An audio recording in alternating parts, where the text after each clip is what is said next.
It's time once again to get ahead of the competition and pick up those hot prospects before your league mates even notice. 2 weeks ago, I said to stash Kyle Manzardo and Christian Scott.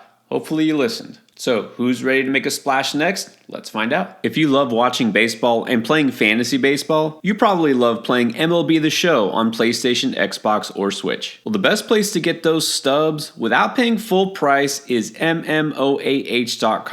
On top of their already discounted price, you get an extra 5% off by using code ENDGAME. You can build your perfect Diamond Dynasty even faster by clicking the link in the description below and using our promo code. Now, we somehow win a week without mentioning an Orioles prospect, so let's get right back to that. But seriously, Kobe Mayo might be the next one to get the call for the O's, and it could be any day now. Mayo, like so many of his Norfolk brethren there, laboring in AAA, hitting .309, 11 home runs, and 32 RBIs. Now, besides the fact that Mayo is obviously ready for the show, here's the good thing is that he might actually have a path to playing time, unlike some of those outfielders who just kind of feel log-jammed. Mayo is a third baseman by trade. Right now, the Orioles are pretty much flip-flopping veterans there in Ramon Urias and Jorge Mateo. It's pretty much a platoon, and both guys aren't really hacking it. Urias has been the primary third baseman against left-handed pitching, and all he's doing is slashing 250, 286, 350, not a single home run. And against righties, it's worse, only hitting 161 and just one home run. He's actually not bringing anything to the table in terms of fielding either defensively. Got a -1 fielding run value. So what are we waiting for? Let's get Mayo up and put him at third. And honestly, Jorge Mateo's really more like a utility guy. Can play short, third, maybe second, outfield. That's where he belongs, on the bench. And I don't think I need to sell you on an Orioles prospect. We know what that lineup looks like, and Mayo would slot in perfectly. Where he would hit is still a question, probably toward the lower end, of course, but he'll still have so many RBI opportunities, and we've seen that those are not going to hesitate to call up their prospects. Why shouldn't Mayo be the next? So again, if you got some room, I think he's your top priority because I feel like it's just a matter of days. Now let's go back to the well on a guy who, as of right now, hasn't officially gotten the call back again, but it's probably going to happen because Jack Leiter is needed in Texas. I know his first start didn't go that great. I mean, look, first inning, punched out the first batter he saw, got a couple of strikeouts under his belt, great. And then the rest of the game happened. He wound up giving up 7 earned runs in just 3 2/3 innings and then was promptly sent back down to the minors. But with Nathan Eovaldi on the IL now, Cody Bradford's still hurt. They're going to need somebody to fill that spot. Obviously, they're veterans. Max Scherzer's not ready yet. Jacob deGrom, who knows? So Leiter's going to get another shot, and I'm going to say don't give up on him. First of all, it's a rookie who's made one start. Let's not overreact to one bad outing. I still believe in him, the stuff he has. He's been good since getting sent back down. Didn't take it badly. He's looked pretty good back in the minors. I know it's a different game, but still, I believe in the talent here. And another plus is that his start, his maybe spot start or first of many starts, it's going to come against the Oakland A's. I get that Oakland has been winning lately. They are better, but let's not pretend this is suddenly a good offense. I do advise taking the wait-and-see approach. Maybe don't put Leiter in a starting lineup if you do grab him. But hey, I am still going to pick him up and stash him because I think this is a breakout just waiting to happen. It's a matter of time. Now, another pitching prospect who just did make his debut is Mason Black of the Giants. Now, like Leiter, first start, not too impressive.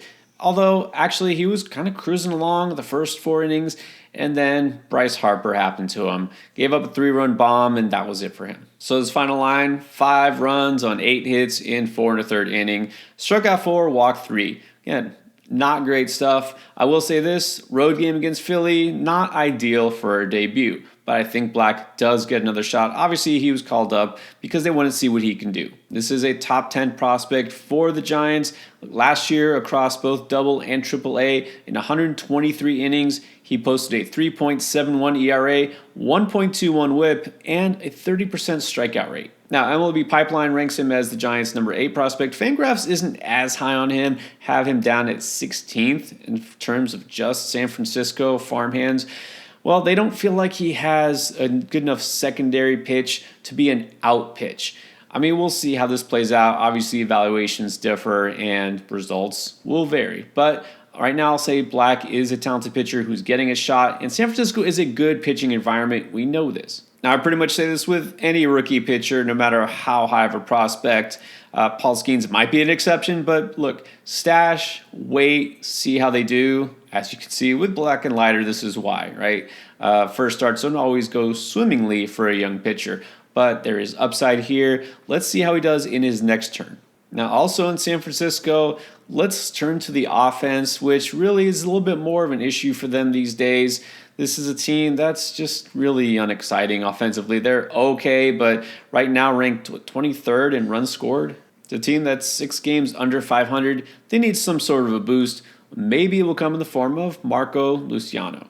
Now, Luciano was maybe projected to be the opening day shortstop until spring training, and he kind of disappointed, wound up hitting .227. The real red flag there was in the spring, he had a strikeout rate over 40%. Look, Luciano, he's athletic, but he's not going to be a future Gold Glover. Let's just put it out there. And so he needs to show something with the bat. And so they felt he wasn't ready, needed a little more seasoning, still a very young player. So down he goes. Well, taking his place is the veteran free agent, Nick Ahmed. And Nick Ahmed is really just playing defense, let's face it, giving them nothing with the bat. Right now, Ahmed slashing .235, .275, .294.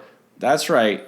A slugging rate of .294, an OPS way under the league average. You got to give something on offense, don't you? Now, what's interesting with Luciano is that in the minors right now, he only has 1 home run, but that's because he's making conscious effort to sacrifice a little bit of power for contact. It's working. His batting average at .274, and that strikeout rate is not great, but it's down to 28%, so it's getting there.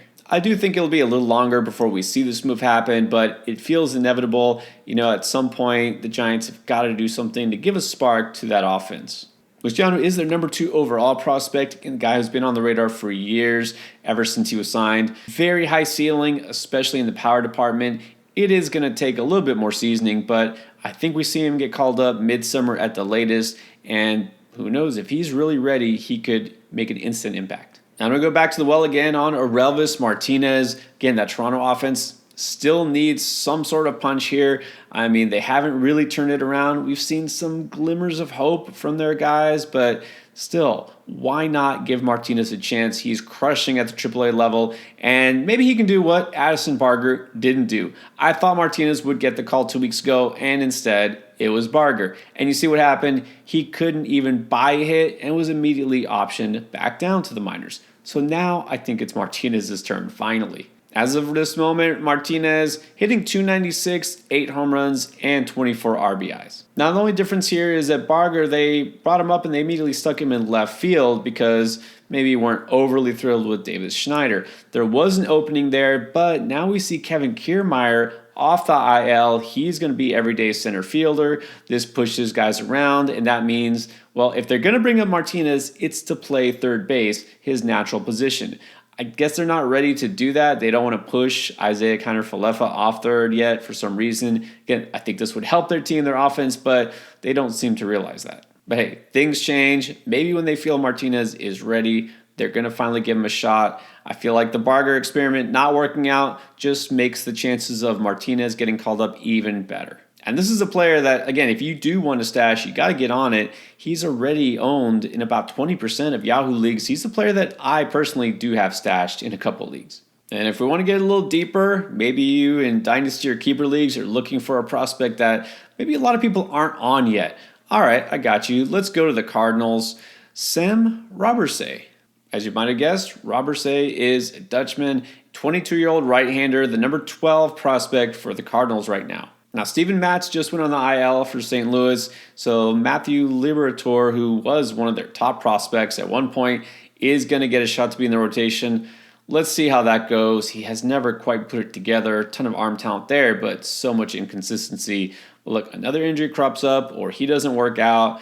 Maybe they try to find some help in the minors with Robertsay. Now, one guy I do like is Tink Hence, and in fact, I have him in a Dynasty League, but he's not on the 40-man roster. Robertsay is. He's been really good to start this season at AAA. In his first 6 starts, 1.77 ERA and a 0.95 whip. The strikeout rate isn't amazing at 25.7%, but the walk rate is very impressive at only 5%. I'll admit Robert Say's a prospect I really didn't know much about until recently, but now I'm seeing how he's performing. I mean, his claim to fame really has been that he was traded at the deadline last year for Jordan Hicks, acquired from Toronto. Look, I know right now the Cardinals would probably rather have Jordan Hicks back and put him in their rotation. That's not happening. But hey, if Robert Say turns out to be a mid-rotation arm, as he very well could be, then it'll make up for it. Check in with Fantasy Endgame here almost every day, putting out new videos to try to keep you on top of things in fantasy baseball. And that includes which players you maybe should be worried about. Check out the latest panic video.